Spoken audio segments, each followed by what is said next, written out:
জীবন চলার পথে যারা আপনাকে পছন্দ করবে না তারাই আপনার দোষ খোঁজাখুঁজি করবে।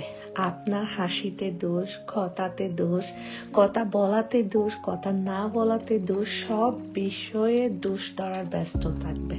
বাট মনে রাখবেন, কিছু মানুষের স্বভাব হলো অন্যের ছোট দোষকে বড় করে দেখা, কারণ তারা আপনাকে হিংসা করে।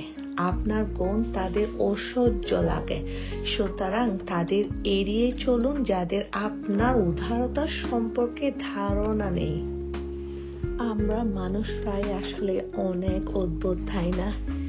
জীবনে সৎ কাজ সৎভাবে চলতে গেলে অনেক বাধা বিপত্তির সম্মুখীন হতে হয়।